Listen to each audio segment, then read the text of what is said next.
বন্ধুত্ব চিরদিন টিকে না। সময়ের অভাবে গভীর সম্পর্কটাকে ধীরে ধীরে অচেনা করে দেয়। এক সময় যাদেরকে একটা দিনও কল্পনা করা যেত না, আজ তাদের খোঁজ না নিয়ে আমার দিন কেটে যায়। আমার কোনো বন্ধু ছিল না, যারা ছিল তারা পথ চলার সঙ্গী, দূরপাল্লার ট্রেনে আমার পাশে বসার সিটের সঙ্গী। একে একে এক এক স্টেশনে নেমে গেছে, তবুও ভালো থাকুক তারা।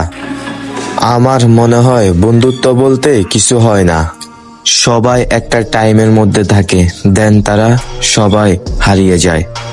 যদিও এটা আগে মানতাম না, বিশ্বাস করতাম না, কিন্তু এখন পুরোপুরি বিশ্বাস হয়ে গেল।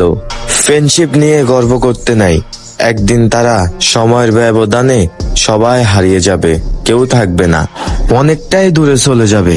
এতটাই দূরে চলে যাবে যে আপনাকে ছাড়া তাদের অনেক সহজে দিন কেটে যাবে। অনেক মানুষের ভিড়ে আমি একটা মানুষকে চেয়েছি, হোক সেটা বন্ধুত্ব, না হয় ভালোবাসার মানুষ। দিন শেষে আমি কোনোটাই পাই নাই।